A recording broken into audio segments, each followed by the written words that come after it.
Retirees going broke because of long-term care, says the New York Times. The New York Times, they're straight shooters. They'd never lie to us. Just want to share with this silly article from the New York Times dated November 15, 2023. Facing financial ruin as costs soar for elder care. The U.S. has no coherent system for providing long-term care, leading many who are aging to struggle to stay independent or rely on a patchwork of solutions. We talk about old Margaret Newcomb, a retired French teacher. She's desperately trying to protect her retirement savings by caring for her 82-year-old husband who has severe dementia. Let's see. And we're going to scroll down to the bottom here and see what happens to old Margaret. There she is. She's Margaret right there.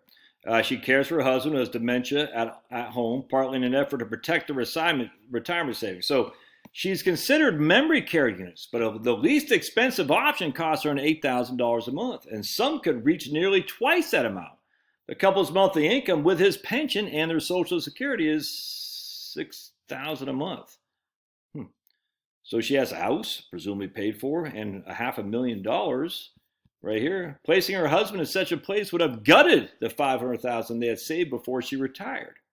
Really? You need $2,000 a month?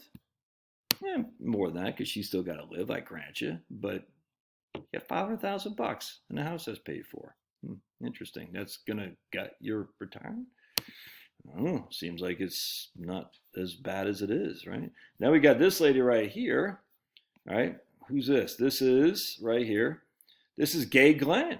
Her mother had to spend down her savings paying a nursing home, more than $10,000 a month until she qualified for Medicaid.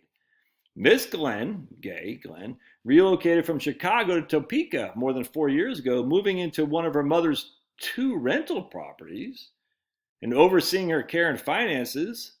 So she had to spend down her savings to qualify for Medicaid, but she has 2 rental properties, and check this out. Let's see what happens. Under the state's Medicaid program, she had to pay rent to her mother, and that income went towards her mother's care. Well, shouldn't it? Miss Glenn sold the family's house just before her mother died. Her lawyers told her that the state needed to pay back Medicaid $20,000. Okay, well, I mean... So she wasn't dying broke if you had to pay back Medicaid from her estate because you sold the house. All right. At any time, skilled homes have roughly 630,000 people in them. And the long-term residence care can easily cost more than $100,000. Okay. So now we're going to show you what the actual numbers say here. Check this out. Because the numbers are actually looking pretty good. I was pleasantly surprised to see this. Those who needed long-term care were more likely to die broke. Among Americans who had 171 to 1.8 million in savings at age 65, those who with greater long-term care needs were much more likely to deplete their savings than those who did not need long-term care. If you did not need long-term care, only 2% of you died broke. 98% did not. If you needed long-term care, 9% died broke. 91% did not. If you needed to get paid help, 18% of you died broke.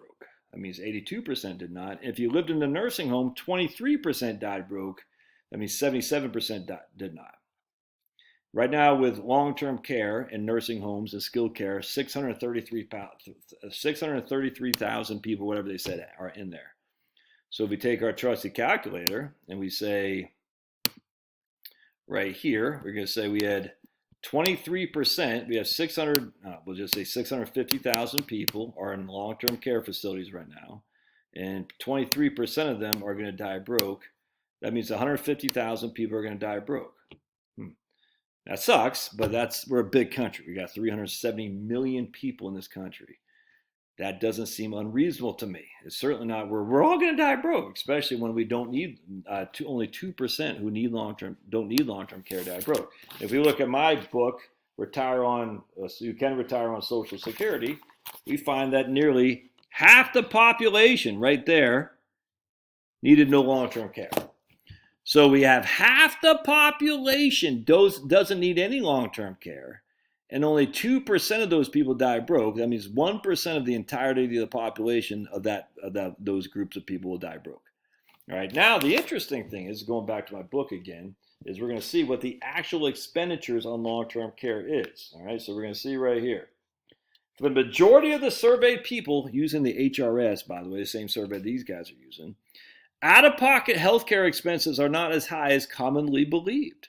For those who die at age 95 or later, the median cumulative, adding it up year over year, out-of-pocket expense after ages 70 until death was slightly above $27,000. That doesn't include your health insurance premiums. That's your out-of-pocket expenses.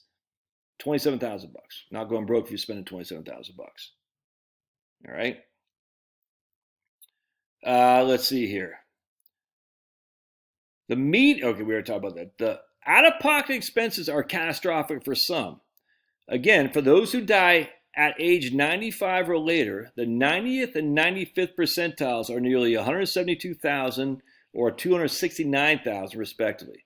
So those are the top 10% and 5% of the out-of-pocket of the total of the group there, the totality of it, the top 10 and 5. And their at median, half spend more, half spend less, is 172 to 269,000 bucks. So even that lady we talked about, Miss Newcomb, is she going to spend that kind of scratch on her husband? I doubt it. She might, but she has the money. She's got a house and she's got $500,000. And then she goes on to say, which kind of ticks me off, I'm not going to lie to you. She goes on to say right here, one second, let me find it. We got to find the picture of her. And I'm not mad at her. This whole thing is, I'll let go of everything if I have to, but it's a very unfair system. If you didn't see, it's a very unfair system. If you didn't see ahead or didn't have the right type of job that provides for you, it's tough luck. No, you did see ahead. You saved. What is this idea that we can't pay for our own bills? It's the weirdest thing. We're going to knock on the door of our neighbor and say, hey, even though I got $500,000 in a house paid for, can you pay for my husband's long-term care? It's crazy to me. I don't understand. It costs money for this stuff. Yes, that does suck. It doesn't happen. About 15% of the people are going to spend a significant amount of money. And significant is over $250,000. And as we see right here, I'm going to show you. This is from the Department of Health and Human Services, right here. About 15% of the people, right there, spend over $250,000. Are they all going broke? No. Why? Because first of all, that includes all the wealthy people, which this study the New York Times talks about does not. They only include people with $184,000 to 1.8 or something like that. So you take the people with 2, 3, 4, 5 million, they are going to spend more because they can self-insure 100%. But I mean, I can't believe people are like, I can't retire because I'm worried about long-term care. When we see the studies over and over and over and over again that people just don't die broke. Some do, 23% who lived in nursing homes. So that is literally, if we take our trusty calculator, roughly 15% of the population spends over $250,000. We can assume those are the people living in nursing home. That's probably even on the high end. Because we already saw I think it was like 650,000 people were in skilled care. Now, skilled care is not all nursing homes. Nursing homes could be more than just or less than skilled care, I grant you. But let's say 650,000 people for simplicity. Anyway, either way, we're going to take 0.15% of the elderly population, and we're going to times that by 0.23 of the people who die broke. That's 3.5% people who die broke, who live in nursing homes. 1% here, 3.5% there, has some paid help. And again, the median out-of-pocket cost, this is real numbers. The median total out-of-pocket cost was $27,000 for those aged 70 and over. With the median annual cost, this does not include your insurance premiums or Medicare Part B, Part D, and your Medicare Sup, is $2,000.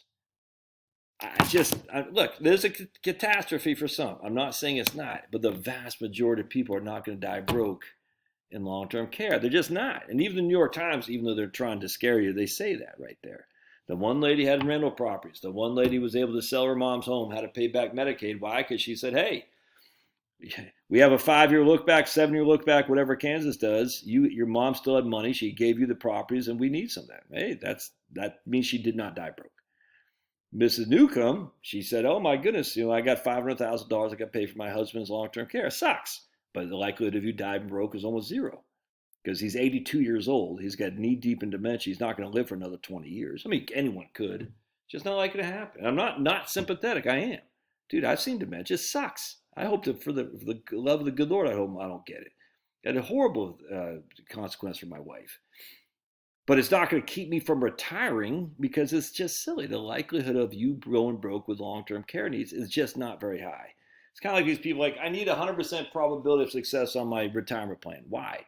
Because if I have a 95%, that means 5% of the chances. Like, if I only have a 95%, that means 5% of the time it's like crashing my plane. Oh my goodness. No, it's not. No, it's not. And by the way, they don't even, and the New York Times confuses, they say you're running out of savings, but they don't say explicitly if you've ran out of, if you have sold your house. They just say you ran out of savings. We don't know if they're saying savings or overall net worth. Sometimes they're saying savings, sometimes they're saying net worth. I don't even know if it includes selling their house. I don't know. Anyway, I just stop the fear, man. And of course, the best thing to do is just get some health, get some exercise, eat some good meat. Don't go vegan. Eat some meat, drink some raw milk, take a walk, get some vitamin D. Don't listen to news. It'll make you all fearful. Oh my goodness, Trump and Biden. No. Turn all that crap off. Nothing you can do about it anyway. But go out for a walk and be content and show some gratitude for the good Lord providing you to live in the bounty of the United States. All right. Love your thoughts. God bless.